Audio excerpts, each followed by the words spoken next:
Assalamualaikum warahmatullahi wabarakatuh. Perkenalkan kami dari pengadaan aplikasi layanan Smart City di Dinas Komunikasi dan Informatika Kabupaten Garut. Perkenalkan, nama saya Dinda Zaira Sibuan. Selanjutnya Dimas Giri Yuda Putra Pribadi, Fazadwika, Arayan, Fauzi Rido. Oke, selanjutnya. Latar belakang dan urgensi proyek. Permasalahan pelayanan publik di Garut, sistem pelayanan masih banyak yang dilakukan secara konvensional dan manual, menyebabkan antrian pelayanan panjang, birokrasi lambat, dan kurang transparan. Kesenjangan koordinasi data dan informasi publik antar OPD atau organisasi perangkat daerah. Di sini saya juga menjelaskan urgensi digitalisasi dan smart city. Kebutuhan mendesak untuk membangun ekosistem digital terintegrasi dalam satu platform mendukung gerakan menuju 100 Smart City oleh Kementerian Kominfo RI. Mewujudkan pelayanan masyarakat dengan efisien, transparan, dan berbasis data atau data-driven. Selanjutnya, di sini saya akan menjelaskan tentang tujuan dan sasaran proyek atau objektif. Target bisnis dan efektif pelayanan Pemkab Garut, meningkatkan efisiensi pelayanan publik Pemkab Garut hingga 60% melalui digitalisasi. Memangkas waktu tunggu masyarakat dari rata-rata 3 hari kerja menjadi maksimal 1 hari kerja. Meningkatkan indeks kepuasan masyarakat dari 55% menjadi minimal 80% dalam satu tahun pasca rilis. Mengintegrasi minimal 5 layanan organisasi perangkat daerah atau OPD utama ke dalam satu pintu. Menyediakan dashboard monitoring real-time bagi pimpinan daerah untuk pengambilan keputusan. Oke, selanjutnya akan disampaikan kepada teman saya.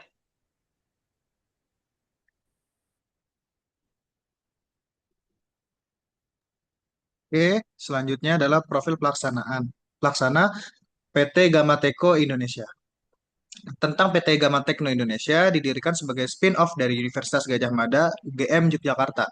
Berpengalaman luas dalam pengembangan e-government, smart city, dan sistem informasi instansi pemerintah. Kekuatan tim teknis kelompok 4. Ada saya sendiri, Dimas Galido Putra Pribadi, Project Manager. Ada Fazla Dwi Kasimati, Sistem Analis. Ada Muhammad Arayan, Developer atau Analis. Ada Dinda Zaira, UI UX Designer dan QA. Ada Fauzi Rido Ansori, Developer. Next. Ruang lingkup proyek, scope statement. Dalam cakupan kerja in scope. Pengembangan web responsif aplikasi Smart City Garut, desain UI UX eksklusif sesuai identitas Pemkab Garut, backend, API, database, dan integrasi dengan OPD, 5 OPD terkait. Pengujian menyeluruh, unit, integrasi, dan UAT. Deployment ke server hosting Diskominfo Garut, pelatihan operator dan admin, dan garansi pasca go live. Di luar cakupan kerja out of scope.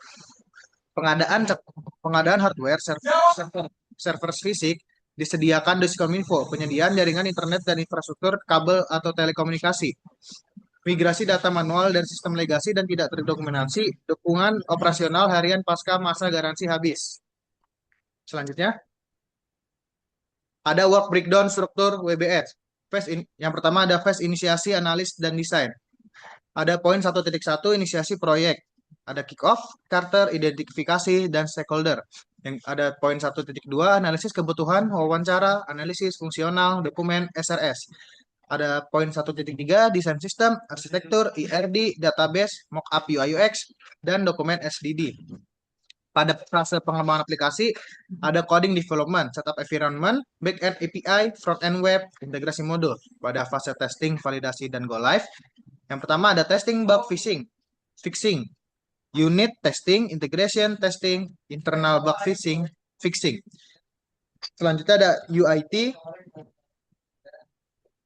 dan perbaikan. Skenario UAT, pengujian bersama Diskominfo Garut, perbaikan bug, masukan user. Yang terakhir ada implementasi dan training.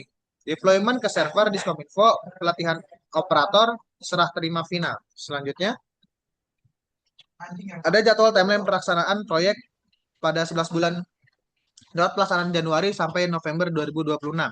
Fase pertama ialah inisiasi proyek Januari 2026, durasinya ada 2 minggu. Pada fase kedua ini ada analisis kebutuhan pada Januari sampai Februari 2026, durasinya 6 minggu. Pada fase ketiga ada desain sistem pada Maret 2026, durasinya 4 minggu. Fase keempat ada coding atau development pada April sampai Juli 2026, durasinya 4 bulan. Pada fase kelima ada testing dan bug fixing pada Agustus sampai September 2026, durasi 6 minggu. Fase keenam ada UAT dan perbaikan pada September sampai Oktober 2026, durasi 4 minggu. Dan fase yang terakhir yaitu fase ketujuh ialah implementasi dan training pada Oktober sampai November 2026, durasinya 6 minggu. Selanjutnya akan dilanjutkan oleh rekan saya.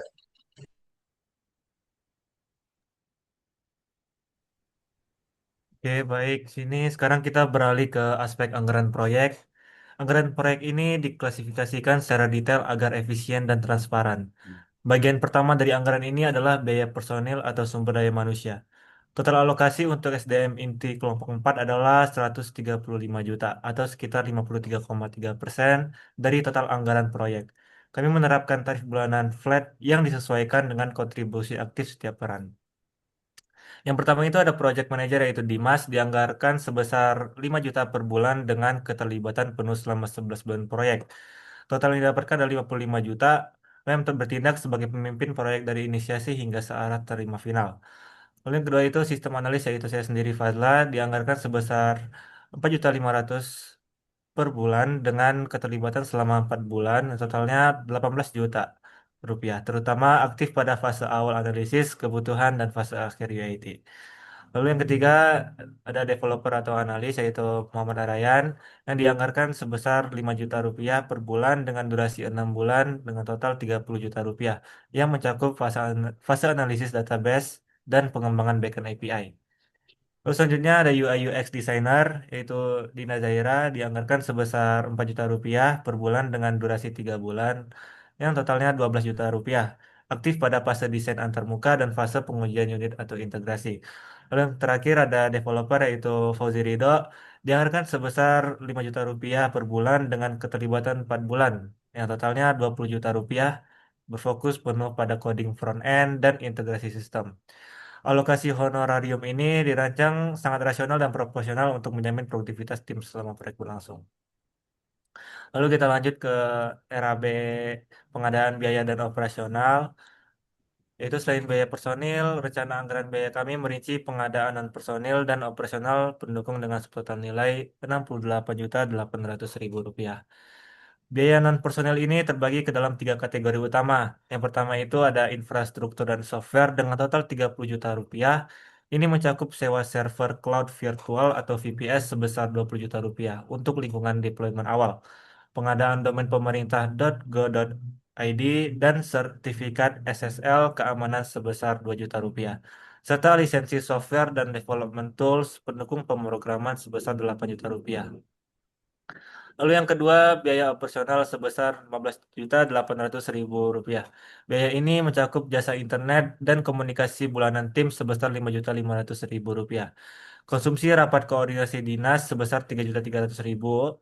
Lalu akomodasi transportasi perjalanan dinas tim pengembang menuju kantor Diskominfo Garut sebesar Rp5 juta. Lalu serta pengadaan ATK dan dokumentasi fisik laporan sebesar Rp2 juta. Lalu yang ketiga ada testing dan deployment sebesar 23 juta rupiah. Ini mencakup bahan atau alat eh, ini mencakup bahan atau alat pelaksanaan UAT sebesar 8 juta rupiah. Biaya penyelenggaraan pelatihan operator Diskominfo sebesar 10 juta rupiah dan biaya deployment serta integrasi sistem akhir ke server Garut sebesar 5 juta rupiah. Semua pengadaan ini dikelola langsung oleh tim pelaksana proyek untuk efisiensi transaksi. Selanjutnya akan dijelaskan oleh rekan saya. Oke, baik pada bagian ini ada pembahasan tentang cadangan risiko dan total anggaran. Rekapitulasi anggaran proyek dan nilai penawaran kontraknya. Pertama, biaya personil SDM intinya 135 juta rupiah atau 53,3%. Nomor duanya ada biaya non personel ada 68 juta 800 rupiah yaitu 27,1%. Nah, tiga ada biaya cadangan resiko ada 49 juta 640 ribu rupiah di 19,6%. Nah, cadangan risiko ini digunakan sebagai buffer pengerjaan. Misal, jika terjadi perubahan requirement di tengah jalan atau kebutuhan integrasi ekstra. Jadi total keseluruhan anggarannya adalah 253 juta 440 ribu. Nah, ini sesuai dengan harga penawaran resmi pemenang tender yang disetujui. Itu nilai pagunya 325,1 juta HPS 305,9 juta. Next. Ya, selanjutnya adalah rencana manajemen kualitas sistem. Nah, mengacu pada standar internasional ISO 25010. Nah, yang pertama fungsional sustainability yaitu seluruh fitur lolos pengujian UAT dengan tingkat penerimaan 95%. Selanjutnya ada performance efisiensi response time 3 detik siap menangani 100 concern users. Selanjutnya ada usability yaitu tampilan antarmuka yang intuitif dengan target score SUS atau System Usability Scale yaitu 70. Selanjutnya ada reliability yaitu target uptime lebih dari 99 dan tanpa bug kritis saat go live-nya. Nah, selanjutnya ada security menerapkan enkripsi data sensitif dan standarisasi keamanan OWASP top 10 gitu. Selanjutnya ada maintainability yaitu penulisan source code yang modular, bersih dan terdokumentasi dengan baik. Mekanisme mekanisme QA dan QC-nya yaitu penerapan per code review, terus coding standar dan automate unit testing. QC-nya pengujian manual berkelanjutan, penetration testing awal dan evaluasi formal saat UAT. Oke, selanjutnya manajemen stakeholder dan jalur komunikasinya. Nah, yang pertama ini ada manage close high power interest yaitu kepala Diskominfo-nya. Selanjutnya ada Bupati Kabupaten Garut. Selanjutnya ada keep informed yaitu masyarakat Kabupaten Garutnya sendiri yaitu pengguna akhirnya nantinya. Selanjutnya ada monitor. Monitornya ini OPD terkait di Garut dan bagian keuangan Pemkapnya gitu. Nah, selanjutnya jalur dan frekuensi komunikasi proyek. Nah, weekly status reportnya dikirim setiap hari Jumat via email dari PM kepada eksekutif sponsor. Tim meetingnya dilakukan 2 kali per minggu, Senin dan Kamis. Tim internal dan tim pengembangnya yang akan hadir di situ. Selanjutnya ada stakeholder meeting dilakukan bi-weekly ya 2 minggu sekali, tatap muka PM dan Diskominfo.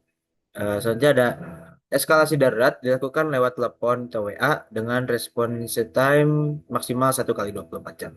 Selanjutnya akan dijelaskan oleh rekan saya.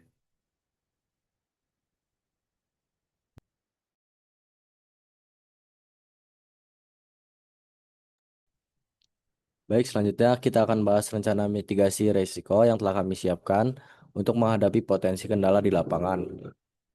Risiko yang pertama yaitu perubahan kebutuhan atau change requirement di tengah jalan. Mitigasi kami adalah menerapkan mekanisme change control board atau CCB yang ketat. Setiap perubahan skop di tengah proyek harus diajukan secara tertulis melalui dokumen change request formal. Lalu ada resiko R04 yaitu kendala integrasi data dengan sistem legacy OPD. Karena perbedaan format data, kami memitigasinya dengan melakukan pemetaan data atau data mapping dan pembuatan dokumentasi standarisasi RESTful API yang jelas sejak fase desain sistem. Lalu ada resiko R02 yaitu keterbatasan infrastruktur server milik Pemkat Garut. Mitigasi kami adalah melakukan asesmen spesifikasi server fisik Diskominfo sejak awal proyek dan menyiapkan hosting server cloud sementara sebagai backup. Lalu resiko R03, ketidaksiapan SDM operator Diskominfo. Kami mengatasinya dengan mengadakan sesi pelatihan intensif terstruktur, pembuatan buku panduan pengguna atau user manual yang sangat detail, serta layanan helpdesk pasca rilis. Rencana mitigasi ini memastikan proyek tetap memiliki arah penyelesaian yang aman sekalipun hambatan muncul.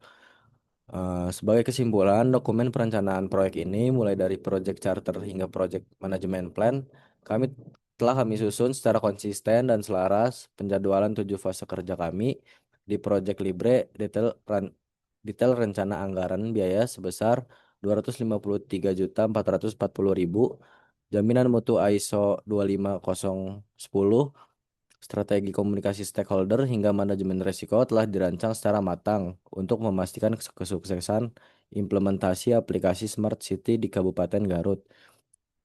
Kami dari PT Gama Tekno Indonesia yakin bahwa aplikasi Smart City ini akan membawa dampak positif yang besar bagi pelayanan publik di Kabupaten Garut. Baik, mungkin sekian dari kami dalam video presentasi ini. Semoga penjelasan ini dapat memberikan gambaran yang jelas mengenai kesiapan rencana kerja kami. Lebih lanjut, silakan menyampaikannya melalui kontak remsi kami. Terima kasih banyak atas waktu dan perhatian Anda untuk menyaksikan video rekaman ini.